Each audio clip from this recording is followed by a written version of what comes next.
الحمد لله الحمد لله نحمده ونستعينه ونستغفره ونؤمن به ونتوكل عليه ونعوذ بالله من شرور أنفسنا ومن سيئات أعمالنا من يهده الله فلا مضل له ومن يضلله فلا هادي له ونشهد أن لا إله إلا الله وحده لا شريك له ونشهد أن سيدنا وسندنا وحبيبنا وشفيعنا ومولانا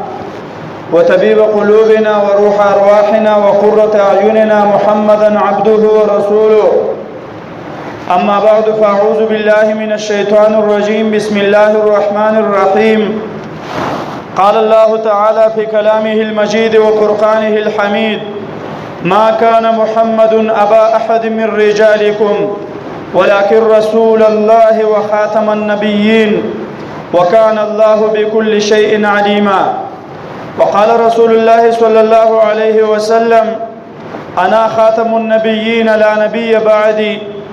أو كما قال النبي صلى الله عليه وسلم صدق الله مولانا العظيم وصدق رسوله النبي الكريم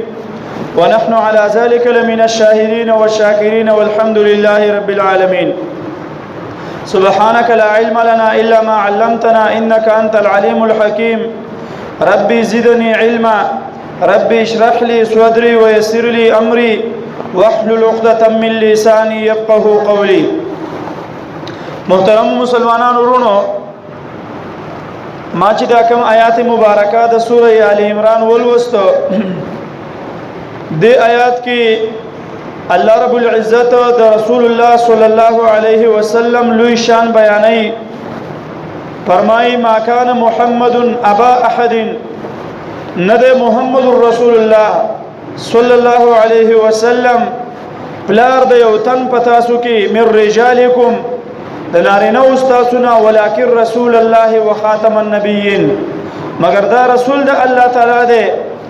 او دا خاتم د پیغمبرانو دی وكان الله بكل شيء عليما او الله تعالی په هر څه باندې پوهه دی محترمون او تاسو دا او پیژنو نن په عالمی دنیا کې او خصوصا په پاکستان او هندستان کې یو چغواله کېږي عقیده ختم نبوت تاجدار ختم نبوت او یا دغه شانته د ختم نبوت په نوم باندې یو आवाज لګي یو چغه لګي او جلسې جلوسونه کېږي مظاهره کېږي سیمینار کېږي کانفرنسونه کېږي موږ دا او پیژنو چې ختم نبوت څه ته ویل کېږي دا عقیده څه ده د دې څومره ضرورت ده او که پرس که دغه عقیده و نه لرل شي او د دې په خلاف باندې الټا عقیده سره خپل کی نو آیا دا غي څه تاوان او نقصان په شریعت کې شته او کنه شته او بیا دا د سپتمبر میاشت خصوصا دا ورځ ډیر یو غټ مناسبت په پاکستان کې لري چې په دغه 7 سپتمبر باندې په پرونی ورځ باندې په پاکستان کې د پاکستان د آئین تخت د پاکستان د علماو د پاکستان د عوامي مشرانو په نگرانی کې کومه فیصله ورولې شوې و قرآن حدیث د علماو اجماع د امت د هغه مسله څه ده او د پاکستان د دستور او د آئین مطابق فیصله څه ده ان شاء الله نن جمعه کې په دغه باندې مختصری او څو خبرې عرض کولای شي خاتم النبیین د پیغمبر علی السلام په صفاتونو کې یو صفت نوم دی په وسنی موجوده چې کوم نصاب د حکومت ته طرف نه دی کتابونه په هغه کې باقاعده د رسول الله صلی الله علیه وسلم نوم چې ذکر دی نو دا هغه څه دالیکل دی محمد رسول الله خاتم النبیین صلی الله علیه وسلم د اوسه پوری به د خاتم النبیین ټکه به پکې نو اوسه کې دا په کتابونو کې هم زیات کو دا حکومت او یا د هغه ورکران چې کوم متعلقه خلق دغه نصاب جوړی دا غو اختیار نه و دا علماو منډي ترلی والي علماو به دا خبره ثابت کړه چې دا تاسو په دې کتابونو کې ولیکئ چې د دویم او د دریم او د پنځم او د لسم د ماشوم په ذهن کې دا خبره مضبوطه ای چې یو ماشوم مسلمان دی چې هغه په دې پوهیږي چې رسول الله خاتم النبیین دی اسنه د دې بچي عقیده زمنګ نه سو خراب نه کی او هغه د عقیده جوړ نه کی چې د محمد رسول الله نه رستم دنیا ته بل پیغمبر راتلو والا شته. پیغمبر علیه الصلاۃ والسلام صحابه کرامو ته وای چې انا خاتم النبیین لا نبی بعدی، زګوره اخرنه پیغمبر ما، زه پیغمبرانو مهر یم. مهر څه ته ویل کېږي؟ یو سړی خط ولیکي نو په اخره کې ورته خپل سټام او مهر وای. د دې مهر څه مطلب دی؟ د مهر مطلب دا دی چې په دې خط کې اوس نور څوک ګوتې نشي واله. په دې خط کې کله د مهر نه ورسته څوک نور لیکل کوي، څه اضافه پکې کوي، څه کمې پکې کوي، نو دا نشي کولای ځکه چې مهر په لګېدل دی. دا غي ټول طریقه کار پوره شوی دی. نو رسول الله صلی الله علیه وسلم چې د حضرت آدم علیه السلام نه کوم سلسله نو پیغمبرانو د بعثت الله شروع کړي و، کم پیغمبران دنیا ته راوستول، نو د دغه ټولو سلسله پر رسول الله باندې ختم کړه، بس سر ته ورسوله. اوس د دغه نه ورسته بل پیغمبر دنیا ته راتلو ولا نشته، بل شریعت نه نازلېدو ولا نشته، بل آسماني کتاب دنیا ته راتلو ولا نشته، او د اسلام نه علاوه بل مذهب د په دنیا کې ناپس کېدو ولا نشته. څومره خلک چې څومره علما راځي، مجددین راځي، مؤلفین راځي، لوی لوی خلک راځي چې هغه د علم سمندري خو هغه د رسول الله د شریعت مطابق ژوند تیری. تر دې حد پورې چې د پیغمبرانو نه یو پیغمبر حضرت عیسی علیه السلام الله ژوندې خجولې اسمانونو ته. وإذ قال الله يا عيسى إني متوفيك ورافعك إلي ومطهرك. وګدا آیاتونه د سورہ ال عمران کې تفصیل سره عیسی علیہ السلام الله ژوندې اسمان ته چوت کړی دی. دا به قیامت ته راځي، خدا به په شکل د نوې پیغمبر کې نه راځي، بلکې دا به هغه نبوت او سلسله خبره به پخوانی او دا به د رسول الله د شریعت تابعداري. دا بدل کې یا رسول بدل دا به رسول الله صلی الله علیه وسلم د شریعت او د اسلام تابعداري کوي. دا به د خپل دین او د انجیل مسائل خلکو ته نشي بیانوله. اگر چې انجیل آسماني کتاب دی، حق کتاب دی، اگر چې عیسی علیہ السلام تشریعي پیغمبر دی، خو هغه هم د نبی علیہ السلام د شریعت مطابق فیصله کوي. نو عیسی علیہ السلام چې پیغمبر دی، هغه هم خپل انفرادي دعوت نشي چلولای د عیسایت، بلکې هغه به د مسلمانانو په شکل کې یو د اسلام پیغام خلکو ته بیانوي، د قرآن احکام به خلکو ته بیانوي، د رسول الله صلی الله علیه وسلم د نبوت پرچار به خلکو ته کوي. پته ولګي د بل پیغمبر نشته، بل چې د قرآن من څومره نصوص وګورو، یوازې دا قرآن آیات نه چې ما کان محمد ابا احد من رجالکم، د سلو نه زیات آیاتونه د قرآن دلیل په دې دی چې د پیغمبر نه پس بل پیغمبر نشته. دا اوله سپاره چې من قرآن کله کولاو کولولي، نو په قرآن په اولنۍ سپاره کې دي د مؤمنانو صفات الله بیان کړي. والذین یؤمنون بما انزل الیک وما انزل من قبلک. د دین علماء د ختم نبوت عقیده ثابتې چې پیغمبر علی السلام اخیری پیغمبر دی، ورسته بل پیغمبر د رسول الله نه دنیا ته ناراضي. الحمدلله موږ په داسې علاقو کې دی ریو چې دغه خپل زړې خبرې او زوړ مولا او زړې تراوی دي. او که تاسو لګ دی پنجاب ته ملتان ته او د څخه د لاهور دی راخو ته لاړ شئ، نو بیا به حیران شئ د خپل نظریه او عقیده سړی ته ځان بل شان تخکاره چې زه مسلمان یو که بنېما، ځکه چې موږ د خپل نه خبرې او دا بینم یاد کړی دین دی او نه راته د هغه یادي، نو بیا د سړی نه وارو پار خطا چې خدای پاک اوس څه وکړم. دا خلک خو څه بل دین شماري، دوی خو څه بل پیغمبر دعوا کوي، دوی خو بل څه کتاب د ځانه جوړ کړی دی او ټیک ټیک به ته وای. نو قرآن څه وایي چې والذین یؤمنون بما انزل الیک وما انزل من قبلک. قرآن پیغمبر ته دا وایي چې مؤمنان به هغه خلک دي چې ستانه مخکې چې څومره آسماني کتابونه راغل دي په هغې به ایمان لري. نو اوس په قرآن کې به څوک دا ثابته نه کړي چې الله دا ویلي چې وما انزل من بعدک، او په هغه کتابونو به ایمان راوړي چې ستانه وروسته نازل شوي دي. نو د قادیانیانو صحاح اربعه ختم، دا هغوی چې کوم کتاب او قرآن د ځانه جوړ کړی هغه ختم، هغوی چې کوم اسلام او دین د ځانه جوړ کړی نو دا ختم. پیغمبر علیه الصلاۃ والسلام صفا فیصله وکړه او دا اصل کې د 1857 جنگ آزادي چې وشوه او د علماو د عوامو د جهاد په قربانو په شکل کې انګریزان د هندستان نه جلاوطن کړه شو، وشړل شو. نو هغوی بیا دا مشوره پرې خوده خواري وکړه چې دا مسلمانان په خپلو کې تقسیم کړي، په مذهبي اختلافاتو کې ورغورځوي، په خپل مسلکي عقیدتا نظریاتو کې ورغورځوي په نظریاتي اختلافاتو کې وګرځوي د دوی نه بیا د دین قرباني پاتې شي د دیو جن هغه راولګي دا او د مرزایانو مشر د قادیانیانو مشر د ربوی علاقه اوسیدونکو د پنجاب دایره چوت ک اول د دې دعوه ورته چې مجدد ما مجدد ځان د تعریف لري بیا ویل زو دغه مده داغه نو ورسته ویل زه مهدی اخر زمانه ما بیا چې لږ خلکو مرسته وکړه ویل زه عیسی علیه السلام یم قیامت ته چې د عیسی علیه السلام راځي او دلایل به د حدیثونو ویل ځکه پیغمبر اسلام دا ټول اشاره فرمایل دي پیغمبر اسلام ځکه ویلو چې عیسی علیه السلام به زمانه ورسته راځي چې د خلکو عقیده خراب نشي مهدی اخر زمان به پیدا کیږي چې د خلکو عقیده خراب نشي خو دې خبيث د کار وګ چیرې پیشکاو به خلکو ته حدیثه ویل پیغمبر ویل چې زمانه ورسته به مهدی پیدا کیږي جوړ زه مهدی یم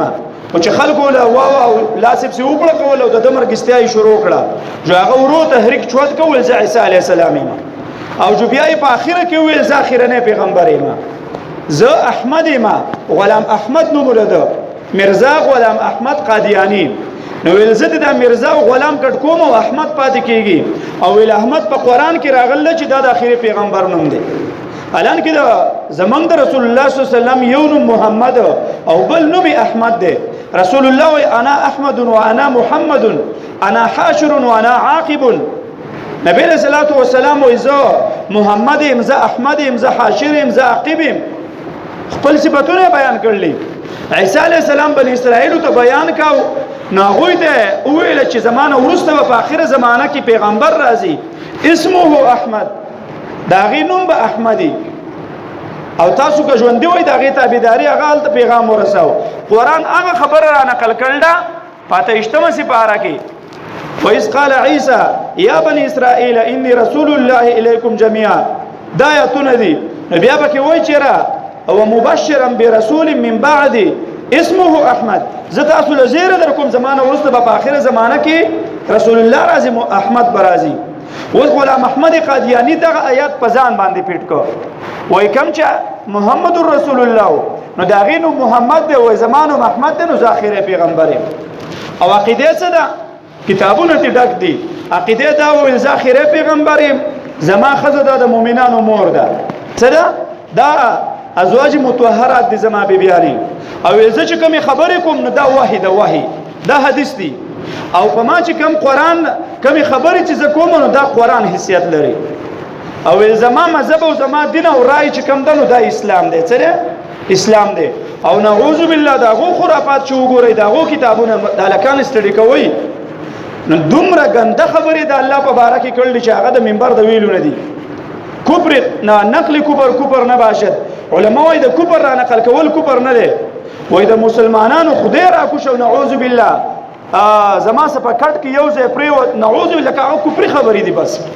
دا قادیانیانو نظریه ده محترم دا خلک چې راچوت شو په 1901 کې تقریبا د نن شپږ شل کاله مخکې دا داوی وکړه او چې دا اعلانات وکړو منبر ته وخوته مخلوقي مرګ شو من خلک خو یو چې چا کومه چا وواله دا غي مرګستیا کو بس که خو که بد ول دې تحقیق نه کو چیرې د دې سړي مرګستیا ز کوم آیا د قرآن او د شریعت مطابق تللیکیږي او کنه تللیکیږي چې خلک مرګره شو دا غي قبيله ډیر شو قوم ډیر شو تر دې حد پورې چیرې د میډیکل کالج د لاهور څخه لکان راتلو خیبر ته پښتونخوا ته نو هغه لکان چې راتله په بس په ریل ګاډي کې ناشتي قادیانیان راوته او په ګاډي کې خپل پمپلیټ شایع کولې د دغه پاسې د عقیده پرچاري کاو نو چې پرچاري کاو کستازو خیالي په دې ګاډي کې موږ د پیښور نه په بس کې را رواني او دوايي ولا راوخیږي او خپل هغه کیمي دوايي خرڅي نو خلکو ته اول صفات وکي بیا یې خرڅول شروع کی نو دوی د قادیانیت صفات خلکو ته کاو نو هغه کالجان مسلمانانو لکانو هغه پیچړي والي چې قادیانه مرد آباد او ختم نبوت زنده آباد پیغمبر علی السلام خیرات تاسو وای هغه قادیانان ورته ډیر څه غوسه شو چې هغه لکان دلته رااله واپس له د غوی د کالج ټورو واپس چتلنو په هغه ځای په سټیشن وته قادیانیان راوتیو نر خزي به غړېدي او سړیو ته ولاړو تبرګیو ټوپکې وسلې ور سره وي او ډانګي او دا بس دا ریلګاډه یو درو په سټیشن او دا لکانه د سیوال چې دا میډیکل کالج چې کوم مشر سټوډنټ هغه به هوښ شو هغه ځان د وګت تاریخ د وجود خاص خبرې کومه چې کله هغه به هوښ شو هغه لکان تقریبا 10 لکان مکمل به هوښ کړو سم وغربول چې تاسو ولې زمون خلاف چغي والي زمون په علاقه کې هغه نه چې کله د پاکستان عوام خبر شو زمونږ د یادو خبره دانه ده چې به داسې مشر بنئ چې د هغې شپږ کچلي کاله عمري وختینی د پاکستان د ازادېدو نه مخکې خبره ده د پاکستان د ازادېدو نه مخکې خبره موږ د 14 اګست او خوشحالیانې دي یادې نو هغه خلک په هغه ټیم کې علما راولېږه مفتي محمود صاحب او غلام غوث زاروي رحمت الله عباد الله سندي رحمت الله لوی علما او عوامي چې کوم مشرانو جلسې شروع شو جلوسونه شروع شو چې دا خو ظلم دی چې موږ مسلمانان په خپل پاک عقیده والے کېږو د ختم نبوت په چغه والے کېږو او تحریک ختم نبوت دا یو سیستم شروع شو او په کراچۍ کې او په لاهور او په پیښور او په دې غټو خاریو باندې جلوسونه وشو او یو هنګامي حالات جوړ شو ملک چې کوم دی ګډ تاو کلی کلی ته پولیس او فوجیان خواره شو یو جګړه جوړه و نو پای کې بیا علما او خواري وکړه په پارلیمنت کې چې کوم د پاکستان نمخ کې د هغه وخت علماو یو سیستم دلته روانو نو هغه راولګید او د دې لپاره دغه وکړه په قومي اسمبلی کې د دې بحث او مباحثه شروع کړه او خواریان او مهنتونه او څو نو دې هدا پورې دا وخت بیا 1974 تر رسیدلې ده دا سپتمبر میاشت شو 1974 د پاکستان د آزادېدو نه وروسته دا تقریبا او یا کال څلورتي او یا کال دوی خپل پرچار کړو نو علماء دنیا میټینګونه په ډیر شورازه کې 450 میټینګونه د قومي اسمبلی وشو او په هغه وخت کې بټو چې کوم دی هغه وزیر اعظم او مشرو صدرو نو فیصله اخیرنه اداره علماء په هغه خواري وکړه او دی علماء دغه مینتونه وکړه غلام غوث زاروي رحمت الله مفتي محمود صاحب لوی علماء اکابر بیګاله شپېله میټینګ راځي کال کېږي 18 جرنل فیصله اوري یا به قادیانیانو ته باقاعده حصہ ملاويږي په پاکستان کې یا به اقلیت ګرځي چې دا نه دي دلته اخیرنه فیصله ده نو شپې دا علما لاړ او بټو ته کېناستل او تر دې هدا پورې چې وای مفتی صاحب راکوشو د مولانا فضل الرحمن پلار مفتی محمود صاحب دا راکوشو غټ مفتی او لوی مفتی دا واخو ارچا منلو د صوبه سرحد وزیر اعلی پاتې شوی څوړو کې سړی نو او وای بټو ته پخپو کې کېناس او دا لمنه او تونی وو غټي وخ کې بيدي چې زن سوال کوم نن تعالی چړ راغلم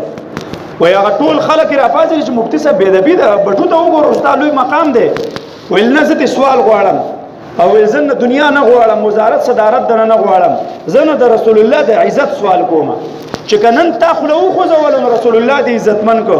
او که خلو دی خو زول خلاف فیصله دی وروله نو همیشه لپاره نعوذ بالله لار بکولاو شي او د انګريزانو چال په پاکستان او مسلمانانو ترانه نو رسول الله صلی الله علیه وسلم عزت به باقی باطل شي وای بټو به خبره نه پویدو بیا ټول چې مفتی صاحب ته څه غواړي خپوې مکا وای هغه ته ویل چې ته مونږ ته دا ما چې څه لیکل دی په دې راته دسخط وکا په دې دسخط وکا او سباله چې په قومي اسمبلی کې اعلان کې نو چې کوم دا خبرې دي دا په اسمبلی کې وکړل هغه چې بالکل عزت مسلمان نه ښکاري بټو کا نور کارونه ټول د اسلام خلاف او غلط کړی دي خو زه هم چې دا یو کار د رسول الله د ناموس کړی دی او د پاکستان پاین کې دا خبره کړل زم ان شاء الله چې دا ی الله د نجات سبب وګرځي دا ی الله د نجات سبب وګرځي بټو د ویل مفتی صاحب بیغمه شته چې څه هغه بکی اسمبلی راو غوښتل شو څلورنی می بچی دي د اسمبلی 18 نجر نه دغه خپل ترتیبي د اسمبلی بیانات وشو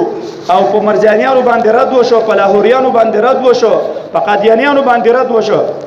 او سپیکر اعلان وکړ چې الګ د اشته اسمبلی چې کومه ناشته ده نو دا ووټینګ وکړي ځکه دلته خو جمهوریت ده ووټینګ وکړي کله د مسلمانانو په پیور کې زیات وټونه رااله موږ په فیصله د مسلمانانو کوو کله قادیانیانو په باره کې وټونه زیات رااله موږ په فیصله د قادیانیانو کوو چې کله ووټینګ وشو ټول وټونه چې کوم د مسلمانانو پیټې ته د ختم نبوت چې کوم مشرانو زمنګ د علما اهل سنت والجماعه د دوی پیټې ته ولیدو د قادیانانو لپاره کې یو وټم رانه نو د شپې په 8 بجې باندې یا په 35 منټو په 8 بجې باندې بس دا چې د قومي اسمبلی او د سېنات نه بل پاس شو او اعلان وشو چې قادیانیان په اقلیت کې وي نو دا وزمنګ د پاکستان چې کوم دستوري پاکستان اوین دی 106 نمبر شیخ دی د په نمبر 106 په دې کې څه امندمنت او څه ترمیم څوک نشي کولای دا وسنی چې کوم حکومتونه کوششونه کوي نو دغه ترمیم ختمول غواړي خو علماء ته پریدنه بیرته تراکش کوي هلته ماشاءالله زمری موجود دي نو هغه کوشش کوي چې دا د په ختم شي چې دا د په ختم کې نو بس بیا به قادیانیانو ته لار اواره شي په هغه سیستم او په هغه دستور کې څه لیکلیو پاره کې دا لیکل دي چې قادیانیه ځان ته مسلمان نشي ویلې ته مسلمان ځان ته وایي جیل ته بزي خپل دین ته اسلام نشي ویلې خپل دین ته اسلام نشي ویلې د دوی چې کوم جماعتونه دي نو دوی ته مسجد نوم نشي ورکولای جماعت بس دا به خپل نوم دي چې بل څه نوم به وتاګي لکه سکول کالج او یا مختلف ادارې دي او بل دا خبره ده چې دوی به خپل دعوه خلکو ته نشي وړاندې کولای خلکو ته بدا نه وای چې ته زمنګ مذهب تراشه او اذان بم دوی نه کوي د دوی په جماعت چې کوم هغه د دوی د عبادت زیاده نو دلته به دوی اذان نه کوي دا به دوی پابندي او په پاکستان کې به دا په اقلیت کې دا چې لکه د عزتي ژوند بته رہی هغه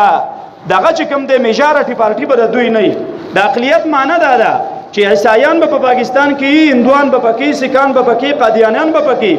خو د پاکستان صدر وزیر اعظم یا د عزت عہده به دوی لنه ورکړي سپیکر او یا ډیپټي سپیکر او یا وزیر اعلی توب او گورنر توب او د څه غټي عہده به دوی لنه ورکړي اگر چې په تیر حکومت کې غټي عہده ورکړي وي او علماء ته بیر تر او ورزول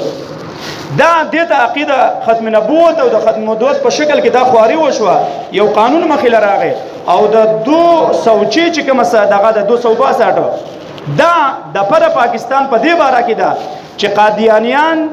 چې څوک د عقیده لري چې محمد رسول الله خیره پیغمبر نه دی او غلام احمد مرزا قادیانی دا خیره پیغمبر دی نو دا به کافری او دا به واجب القتل دا به کافری دا به په اسلام کې ځای نه دا خو د دوی د پاکستان په تحریک کې دا کار وشو او دا فیصله په 7 سپتمبر 1974 کې چې کوم د قومي اسمبلی او د سېنات نه دا بل پاس شو او د آئین پاکستان حصہ وګرځیدا دا اوس باقاعده دستور دی او ما تاسو چې د قران د سلو نه زیات آیاتونو نه د عقیده ثابته ده د 200 نه زیات احادیثو نه د عقیده ثابته ده چې انا خاتم النبیین لا نبی بعدی رسول الله او ز اخره پیغمبر زمانه وست بل پیغمبر نشته رسول الله سلام فرمایي قیامت ته نږدې دیرش کسان به داسې پیدا شي دا به پیغمبري داوا کوي خو ګورې ځان پوهه کوي دا به ټول دجالون کذابونی دروغجن وي دا پیغمبران نه دي زمانه ورسته چې راځي نو هغه به خلفا راځي او خلفا به ډیر زیاتی ډیر زیات وي بل حدیث کې رسول الله وایي ذخیره پیغمبر تاسو اخره امت یې بل حدیث کې رسول الله وایي ذخیره پیغمبر زما جمعات مسجد نبوي چې کوم دی نو د اخره نه جمعات دی د اخره نه جمعات دی قادیانیانو باقاعده څلور کتابونه نه صحیح اربعه ورته وایي لکه زمونږ د شریعت کتابونه د حدیث صحیح سته دي نو دغه د هغه څلور کتابونه دي د عقیده په خپل کړلې په سکولونو کې په کالجونو کې په یونیورسيټو کې په عامو محفلونو کې هغه وسته دي پمفلټ ورکړي باقاعده قران د ځانه تحریک کې راوسته دي د ځانه آیاتونه په ورچسپان کړی دي احادیث به د ځانه جوړ کړی دي خلکو له ورکړي وای دا قران او دا کتاب ته ولا او په هغه باندې بیا د نوجوانانو عقیده بدلی نو محترم مسلمانانو دا خبره د دې لپاره کوم چې په دغه حواله سره موږ ځان یو خو زمونږ څه ذمہواریان هم دي زمونږ ولنې ذمہواری دار چیرې چا تعلیم کړی دی نو په بازار کې په مارکیټ کې باقاعده رد قادیانیت کتابونه میلاویږي هغه کتابونه وګورو زنانم ته خبر کو نوجوانانم ته خبر کو چې نوې نسل زمونږ تباہ او برباد نشي او ما تاسو ول چې عقیده ختم نبوت ساتل دا واجب ده فرض ده دا د اسلام اولنې او بنیادی عقیده ده دویمه ده چې د قادیانیانو چې څومره چیزونه دي دا غینه بایکاټ کو دکانداران رونه دا غوی د شیزان چې څومره اکثر کپیان دي دا صابونونه دا بسکټي مسکټي دا جنرال چې څومره سٹور چلیږي نو په دې کې نیم په نیمه د قادیانیانو سوداګان راځي دا غوی باقاعده خپل نه خېدي هغه تاسو معلومه کې کنه د علماو سره کې رابطه وکړي الحمدلله دلته د عقیده ختم نبوت تحریک مرګري خپ عال دی او کوشش کوي دغه کاروبار قادیانی تاریکل دي کم چې دا غوی مرزا منصور بیا ورسته چې کم مشرو هغه تاریکلی او دا غوی په قادیانیت کې دا لازمه ده مونږ چې مسلمانان خپل مدرسې جمعات له چانده ورکو غم نه ورکو او هغه د لازم کړل چې د کم سړی دکان دی کاروبار دی څه شي هم دی چې دا هغه څومره ګټه د قادیانی راتله نو په سلو کې بل 10 روپۍ دا خپل مرکز ته ورکي خپل مشرانو له به ورکي او هغه دغه روپۍ بیا به دین او جوانانو خرڅ کوي پمفلټ لیکي په اخبارونو کې شایع کوي مختلفي رسالې ورکي او پری ورکي اسا ارزانه ورکي نو په دې طریقه د مسلمانانو نظریه خرابوي نو دا غیر پمفلټو دا غستونه دا غیر کتابونو نه ځان منو معلومات وګچره دا غیر په مقابله کې خپل اسلامي معلومات زیات کم خپل عقیده مضبوطه کم کپرس که دغه خلق په علاقه کې د چا موجودي نو دا غیر د رشتونه دا غیر د نکاح کول بالکل حرام دي تاسو په ذهن کې به راځي چې د يهوديانو د اهل کتابو د لاس خوراک سکا حلال دي دا غوسه نکاح حلال ده نو قادیانه خو ځان ته مسلمان وای نو ما تاسو ته ویل چې د 200 نه زیات احادیثونه انکار کوي د 100 نه زیات آیاتونه انکار کوي دا بالکل کافر دي دا چې کوم دي ملحدین دي د ملحد سره نکاح نه کیږي دا غي سره رشتم نه کیږي دا غي زیات بم نور دي سلام کلام به مسنه کې مکمل به دا غي سستا بایکاټي او د اهل کتابو د خوراک سکا کی اجازه قرآن ورکړل ځکه چې هغه اهل کتاب دي آسماني دین لري خو دوی په آسماني دین کې تحریف او تبديل کوي نو مطلب دا دی چې را په دغه حواله سره خپل پوره معلومات لرو خپل بچو ته دغه حواله سره درس ورکو او الحمدلله حکومت هم اوس په دغه کلک ولاړل په دې ټولو سکولي کتابونو کې باقاعده د رسول الله د نوم سره چې وشراسي محمد نو مخکې به رسول الله صلی الله علیه وسلم وسوسلی کلی خاتم النبیین صلی الله علیه وسلم اگر چې ډیر قومي مشران دا خاتم النبیین ټکه نشي ویل خاتم النبیین ټکه نشي ویل دا او پیژنو خاتم النبیین تاسو وای خاتم النبیین دا ټکه ګران دی خو چې سړی مسلمان یو څه په مسلمانه معاشره کې غټ شوی او د انګریزانو په لمن کې نه غټ شوی چې سړی ټول عمر په اکسفورډ یونیورسيټي کې په ایډورډز کې او په برتانیا کې او په انګلند کې تیر کی د بچو د خاندان پورې نه به خانه ختم نبوت څه وای او هغه به رسالت څه وای هغه به بعثت څه وای هغه به د قران او دغه ټکي څه وای د حدیثو ټکي الحمدلله موږ مسلمانان یو نو ان شاء الله دا عقاید خپل کو کله کم ټکر باندې زمنګ سره خلک د دې مقابله کوي چې موږ کم از کم جواب هم کولای شو او په خپل نه شو د خپل علماو سره دا غیر لپاره خطر قداره چې راټول شو یو عالم راولو یره چې موږ ته د عقیده ختم نووت په حواله کې ته موږ ته څلک درس راکا دا خو د یوې جمعې د مانځه خبره نه چې موږ بیان وکړو جو بس خبره پوره شو او هیڅ اثر دې خبره احساس نشته خو یاد ساتئ چې دا نوې نسل چې کله سکولونو کالجونو یونیورسيټو ته ښکته لاړ یا نه مسافرول لاړ نو دا چې بیرته راځي نو بیا به دا یا قادیانی یا به میرزانی یا به لاهوری یا به اسماعیلی یا به کلشی یا به جماعت المسلمین په مختلفو نظریو کو به تقسیمی تاسو یو تقسیم دی کنه سبق وای دی ورڅکی کې زمونږ مرګره دی هغه وای چې په ملتان کې زما مرګریو نو ما ورله دعوت وکدل ته میرا واسطه په یونیورسيټي کې وشپېوا دلته خو چې کومبل خطوبې او باسه پر علاقو کې خو چې اذان شروع شو پر جمعات کې اذان یو شور شغرب جوړي په الله شل منټه نو یو نوجوان ما ته ویل چې دا سره بړې جوړې دي مړه دماغ یې را خراب بس ول سار وخت لیاړه ول بیا په بل موقع کې له ما دعوت ورکاو چې درته لبوزم ول چې درته صفه یو شرط زم چې مال بده سي بیٹه ګوري چل تاسو دغه چغې نه اورم نو چې دسي مسلمان سستاره بچی تعلقي مستاره بچی عقیده بن خرابای کنه خرابای که بچره د چرسیانو سره پرې خو د چرس بس کی کله سنگرټیانو سره پرې خو د سنگرټ بس کی کله نسواریانو سره پرې خو د نسوار بکای کله خګر خریلو مرګره د ګره بخارای کله غلو مرګره د غلا بکای او کله مولا طالب مرګره کله سم سړی بس کم از کم سره دین مسائل خو بیان کی چې کوم ماحول دی بچ خپل کا خپل نو کدلته د بچی منګه دا سپا شودونه ډک دی د راسخ عقیده نه ډک دی نو په دې باندې بیا د چا عقیده اثر نشي کولای او ورنه کداغه نو خدای مکه روان مستقبل و بیا تباہ او بربادي بیا هغه خلکو ته لار اسانه او د انګريزانو نظریه او عقیده چې کوم په هندستان کې هغه پرې خو هغه اسانه الله تعالی دې هغه خلک چې د پیغمبر علی السلام ګستاخی کوي په ډایرکټ شکل کې یا په ان ډایرکټ شکل کې بعضی خلک کاره د پیغمبر مخالفت کوي او بعضی خلک په سپینه جامه کې د پیغمبر مخالفت کوي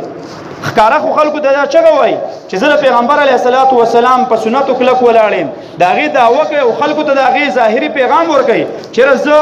د محمد رسول الله سپورټر یم او زه دفاع کوونکی یم خو په حقیقت کې هغه د رسول الله صلی الله علیه وسلم هتک کوي بيدبي کوي ګستاخی کوي دا هغه دین ورکول غواړي نو دغه خلکو د الله هدایت وکي دعا وکي او چې هدایت نصیب کی نه نو الله تعالی دې په دنیا کې انسانانو په ځای خروس په جوړ کی الله دې ذلیل او رسوا کی الله تعالی دې د امت لپاره د عبرت نخ وګرځي د رسول الله صلی الله علیه وسلم د ناموس لپاره دغه د عزت لپاره چې څومره علما څومره عوام څومره مشران چاندي ور کوي منډي ترلې وای پروګرامونه کوي خلکو ته دغه پیغام رسي الله تعالی دې له خوشحالي د دارین ورکی الله تعالی زمونږ د نوجوانانو د بچو حفاظت وکړي صفاح کلی د توحید عقیده د قران او د سنت برابر عقیده زمونږ نصیب وګرځولای کی د باطل عقیدونه د خوارجو د عقیدونه د معتزله د عقیدونه د شیعاګانو د عقیدونه د غیر مسلمو د عقیدونه الله تعالی مونږ وساتل کی کم کمې به شي چې زمونږ نشوي په ژوند کې هغه تمام کی آینده لپاره کلک موحدین توحید پرست جوړ کی الله تعالی ستا په ذات باندې متوکلین جوړ کی